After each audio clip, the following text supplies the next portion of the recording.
Assalamualaikum warahmatullahi wabarakatuh.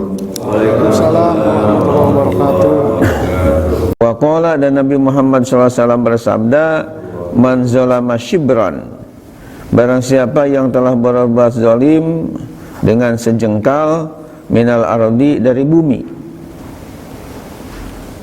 tuwiqahu, maka akan dikalungkan kepadanya ila sab'i aradina, kepada 7 lapis bumi, yaumal kiamati, pada hari kiamat. Ini hadis sahih nomor 6, di bawah lihat muttafaq alaih, hadis rahul Bukhari wa Muslim, hadis sahih riwayat Bukhari dan Imam Muslim. Jadi artinya orang yang telah berani berbuat zalim hanya walaupun 1 jengkal dari bumi, ya biasanya yang suka ngukur-ngukur ketika jual beli tanah, kemudian suka katakan curang, ya, sehingga misalnya dikurangi 1 jengkal, itu nanti yang 1 jengkal ini akan dikalungkan kepada orang yang berbuat curang tadi, jahat tadi, sampai ya 7 bumi, ya, sampai 7 bumi yaumal kiamah, pada hari kiamat. Dikalungkan yang luar biasa beratnya tentunya. Ini akibat daripada perbuatan curang tadi, ya. Jadi ukuran, biasanya orang yang ukur dicurangi dengan walaupun 1 jengkal, apalagi kalau misalnya 1 meter, apalagi 100 meter dan seterusnya, itu tentu ya dosanya lebih berat lagi.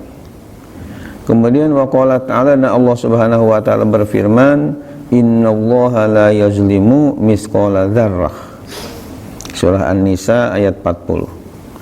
Artinya sungguh Allah tidak akan berbuat zalim sekalipun sebesar zarrah, ya, biji sawi atau yang lebih kecil dari biji sawi. Jadi Allah Ta'ala tidak menzalimi hambanya walaupun sekecil apapun. Wa fil hadisi, dan tersebut dalam sebuah hadis, wa diwanun la yatrukullahu minhu syai'an wa huwa zulmul ibadi, dan mahkamah yang Allah Ta'ala tidak biarkan minhu, darinya syai'an sedikit pun, wa huwa zulmul ibadi, yaitu berbuat zalim kepada hamba-hamba. Maksudnya ketika ada seseorang yang berbuat zalim kepada orang lain, hamba-hamba Allah, Allah tidak akan membiarkan, ya, untuk memberikan balasan kepadanya. Wa qala alaihi salatu wassalam, dan Nabi Muhammad SAW telah bersabda, matlul ghaniyyi zulmun, menunda-nundanya orang yang mampu untuk membayar utang, zulmun adalah berbuat zalim. Jadi misalnya ada orang yang sebenarnya untuk membayar utang itu udah mampu, tapi ditunda-tunda aja, nanti lagi. Ini juga termasuk berbuat kezaliman.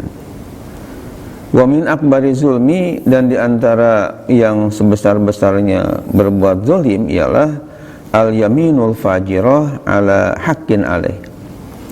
Dia bersumpah tapi sumpahnya palsu, ya. Sumpahnya jahat atas hak yang ada padanya.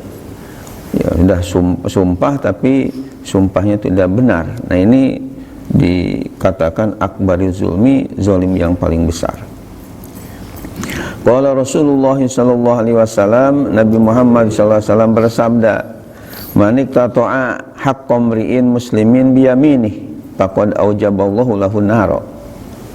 Barang siapa yang memutus suatu hak seseorang muslim biyaminihi, dengan sumpahnya, faqad aujaballahu lahu nara, maka sungguh Allah telah mewajibkan baginya masuk api neraka. Artinya kalau misalnya mengganggu hak seorang muslim dengan sumpah, padahal ya dia tidak benar dalam melakukannya seperti itu, dengan sumpahnya itu sumpah palsu, sehingga ada umat Islam merasa dirugikan dengan gara-gara kelakuannya itu, maka wajib baginya masuk neraka. Kila, dikatakan, ya Rasulullah, wa in kana syai'an yasiran, sekalipun ada sesuatu itu yang sedikit, artinya merugikan kepada orang lain itu hanya sedikit saja, itu apakah yang sedikit juga menjadikan dia wajib masuk neraka? Qala Rasulullah bersabda, ya menjawab, wa in kana qadiban min arakin, ya sekalipun hanya sebatang daripada kayu arok. Kayu arok itu kalau bapak atau ya saudara haji atau umroh biasanya kan dijual ya dekat masjid itu, bahkan di depan hotel juga, hotel jam-jam yang besar. Kayu arok itu biasanya untuk bersiwak itu kan potongannya itu ya kecil-kecil lah. Jadi artinya walaupun seperti itu ya kecilnya, tetap kalau memang bukan haknya dia ambil saja sehingga merasa orang lain dirugikan, jelas akan menjadi ahli neraka. Nauzubillah min rawahu Muslim, hadis sahih riwayat Imam Muslim. Wa qala sallallahu alaihi wasallam, dan Nabi kita Muhammad sallallahu alaihi wasallam telah bersabda, man ista'malnahu, barang siapa yang kami telah memperkerjakannya.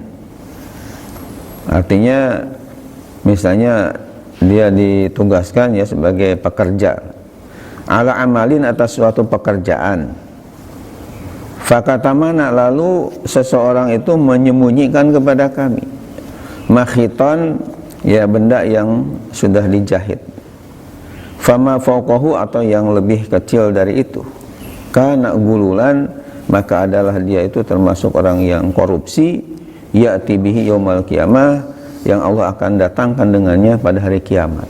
Rawahu Muslimun, hadis riwayat Imam Muslim. Jadi artinya kalau ada seseorang pekerja, katakanlah misalnya kita ngambil pekerja untuk bekerja di tempat kita atau di pabrik kita, perusahaan kita. Lalu seorang pekerja tadi ya menyembunyikan, dalam arti dia mengambil sembunyi-sembunyi sesuatu yang ya dijahit, ya katakanlah misalnya kayak pakaian gitu, ambil, atau yang lebih daripada itu, maka berarti dia telah berbuat korupsi, gulul bahasa Arabnya, dan nanti di hari kiamat akan dimintai pertanggungjawaban. Nauzubillah min zalik.